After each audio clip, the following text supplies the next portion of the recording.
ኒዋሽን መረጃን በአንድ የዲጂታል የሥራ ቦታ ውስጥ ለማደራጀት የተፈጠረ ኃይለኛ የፕሮዳክቲቪቲ መሳሪያ ነው። በ2016 ዓ.ም ከተጀመረ በኋላ ተማሪዎች፣ ስታርታፕ ኩባንያዎች እና የይዘት ፈጣሪዎች በፍጥነት መጠቀም ጀመሩ። ከመደበኛ የማስታወሻ መተግበሪያዎች በተለየ መልኩ ኒዋሽን ተጠቃሚዎች ራሳቸውን የሥራ ሥርዓት እንዲገነቡ ያስችላቸዋል። ማስታወሻዎች፣ ዳታቤዝ፣ የሥራ ዝርዝሮች እና የቡድን ሥራ ሁሉ በአንድ ቦታ ሊደራጁ ይችላሉ።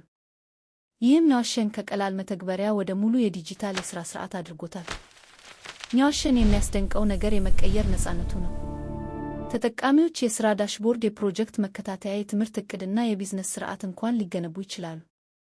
ዛሬ በዓለም ላይ ሚሊዮኖች ሰዎች ኒዋሽን በመጠቀም ሥራቸውን ያደራጃሉ፣ ግቦቻቸውን ይከታተላሉ እና የቀን ተግባራቸውን ያቀናጃሉ። ለይዘት ፈጣሪዎች እና ለንግድ ሰዎች ይህ በጣም ኃይለኛ የሥራ መሣሪያ ሆኗል።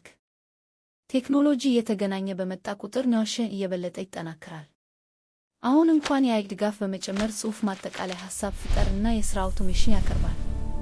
መረጃ በብዛት በሞላበት ዘመን ኒዋሽን ሰዎችን እንዲያስቡ፣ ግልጽ እንዲሰሩ፣ ብልህ እና እንዲደራጁ ይረዳል። ለብዙ ሰዎች ይህ የወደፊቱ የዲጂታል የሥራ ቦታ ሆኗል።